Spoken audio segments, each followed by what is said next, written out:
Next up for us, 1 p.m. Eastern, Minnesota Vikings, 12-4, 4-3 on the road. Chicago Bears, 3-13, 2-6 at home. Soldier Field, Chicago, Illinois, 35 Fahrenheit, mostly cloudy, 6 miles per hour. Let's start with the line history.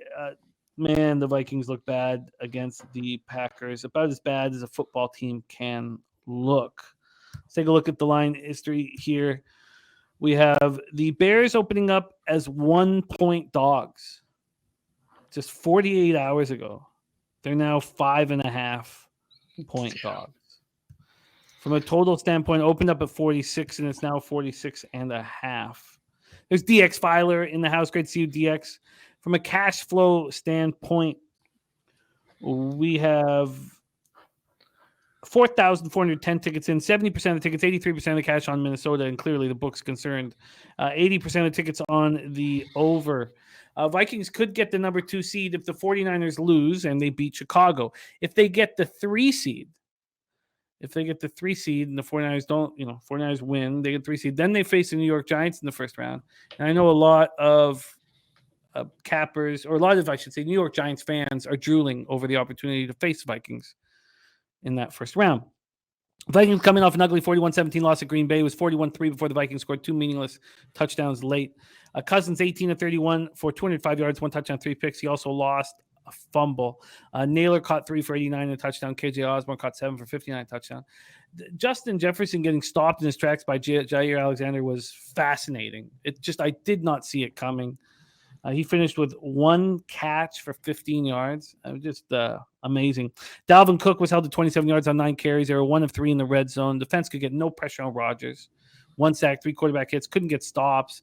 They lose 2 of their starting offensive linemen to injuries in the first quarter. Austin Schlottman suffered the broken fibula and right tackle, and he was starting in place of Garrett Bradbury, who missed his 4th straight game with a back injury. Now, back injuries are tricky, but there is sort of a sense that Bradbury could play if it was needed. So maybe that's not as big of a deal, but Bradbury certainly won't be playing here.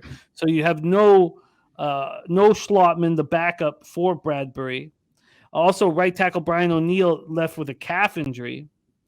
So Chris Reed, who hadn't played an offensive snap all season, took over for Schlottman at center.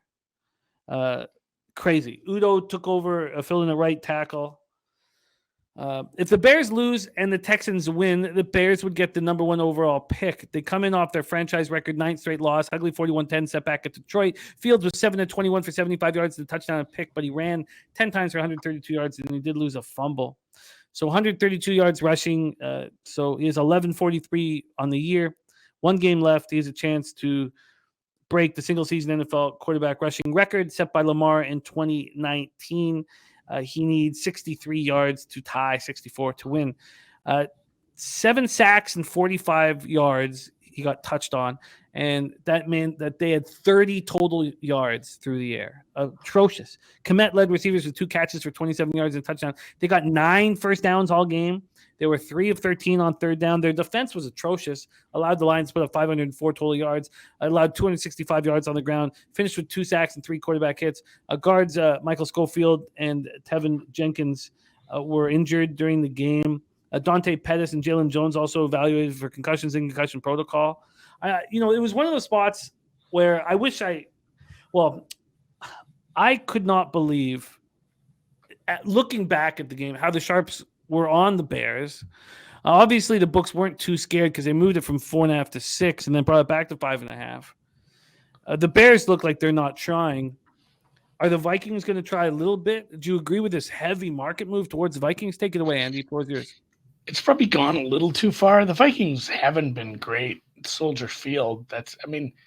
And yes, they've been a lucky team. They've won all these 1-score games. They've had some comebacks. They've had some nice drives, but they're still a much, much better team than the Chicago Bears. I don't think they should be a 6-point favorite, but the Bears are incentivized to lose. There's a non-zero chance they can get the first overall pick because, and you want to talk bum fight, rock fight, absolute dumpster fire. We haven't gotten to the Texans-Indy game, but if there was ever a spot for the Texans to accidentally win a goddamn game, it's that. And if that happens and the Bears were to just do what they're supposed to do, a number one pick can do an awful lot for a franchise who's rebuilding, who has they have their quarterback, they have some things in place, they have a plan, they have a new GM, a new coach. So there's I would be pulling starters here. I would get just he needs 63 yards. Maybe that's the play. I know like a lot of player props aren't up yet, but the Vikings are the fifth worst team in the country. Like I'm talking college football here. Fifth worst team in the league as far as average yards per rush by quarterbacks.